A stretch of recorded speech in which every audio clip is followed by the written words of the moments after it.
Hello, and welcome to another craft project with the Newport Beach Public Library. This project is all about pressing flowers. I will be showing you a variety of techniques. To press flowers, you will need at least some of the following supplies: parchment paper or wax paper, scissors, and some old books for pressing the flowers. Make sure they are big and not too important in case the moisture from the flowers wrinkles them a bit. Lastly, you need flowers. I just took a walk around my neighborhood and picked a variety of flowers that I thought looked cool. If you aren't going to use them right away, you can keep them in a vase with some water, or you can put them in a bag in the fridge. This will help keep them from wilting before you get a chance to put them in your books.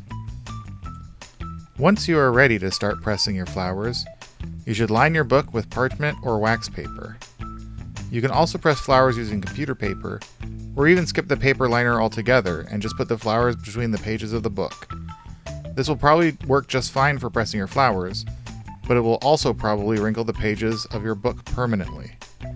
If you still have some old, thick phone books you don't care about, that's no problem, but I recommend lining the pages of your books with a protective layer. When getting your flowers ready for pressing, make sure to arrange them so that they don't touch, even when completely flattened. Also, take care to arrange their petals nicely so that they don't get pressed with some unsightly folds. You can place them face up or face down. I find some flowers work better one way, and others the opposite.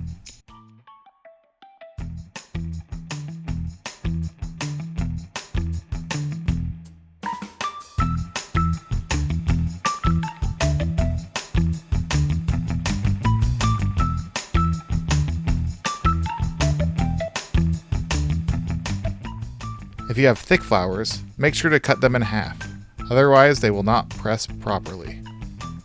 This flower would have turned out much better had I bisected it.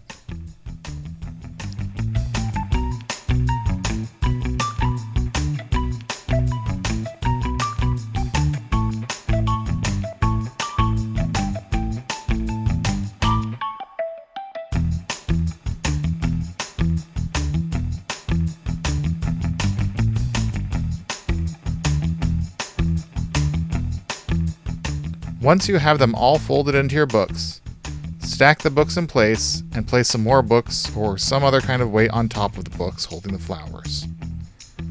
I left my flowers to press for about 10 days. They can go longer or take less time if you have a wooden press, but 10 days seems to be just fine for normal flowers. Alright, let's see how the flowers turned out. When opening your pressed flowers, make sure to be extremely careful with them. They will have lost most of their moisture and are very fragile.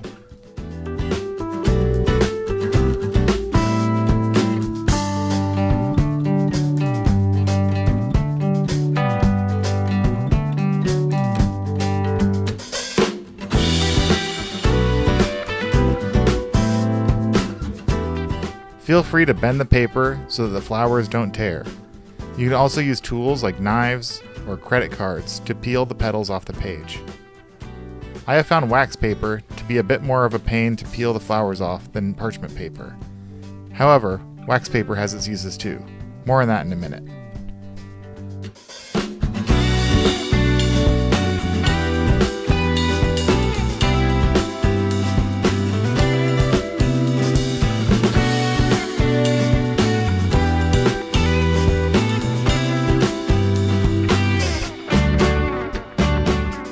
I use some computer paper to keep track of my flowers. These flowers don't stick to it, so they are easy to rearrange, and it also works as a high contrast surface to show off their colors. See, this one did not turn out so well. That's okay though. It was free just like the rest of them, so no big loss. Luckily, I pressed a lot of flowers, so there are still plenty of good ones. Experimentation is a necessary step in any creative craft project. Once you've got all your pressed flowers out and ready, it's time to decide what you're going to do with them. I will try a variety of things, but first I want to make a nice arrangement in a frame I had lying around. I played around with a few different colors of paper for the background. I also tried a bunch of different arrangements.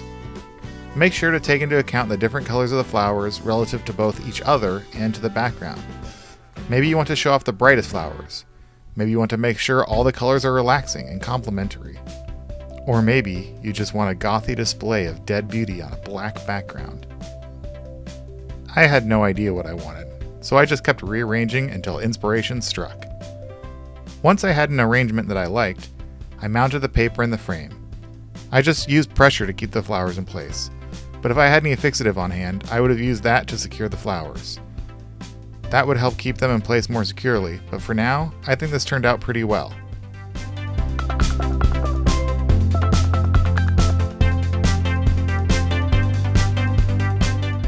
For my next pressed flower, I decided to try making a bookmark. To do this, I put the flower between wax paper and began to slowly iron it so that the two pieces of wax paper meld together into one piece. That provides enough structure to hold the flower in place. I placed the iron on the lowest setting with no water and used a piece of paper to guard the iron from melting wax. Make sure to only iron the paper for a few seconds before removing it and letting it cool for a bit. If you don't do this, the consistent heat will brown the colors out of your flower.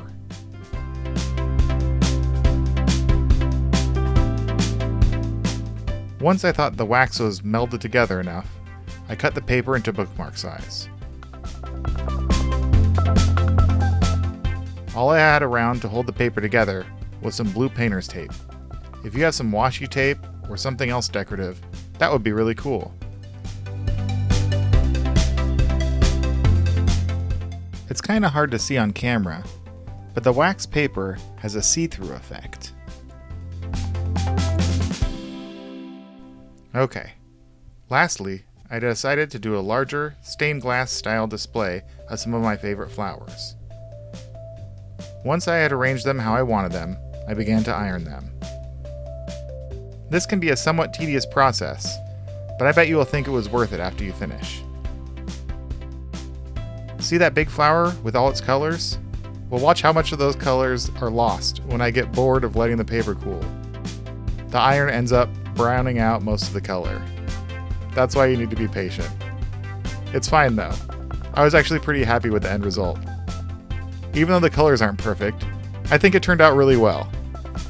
This is also the kind of thing you can help kids make and then hang up in the window. Pretty nice. Thanks again for joining us. Make sure to subscribe for more craft videos and a wealth of other Newport Beach Library content. Bye!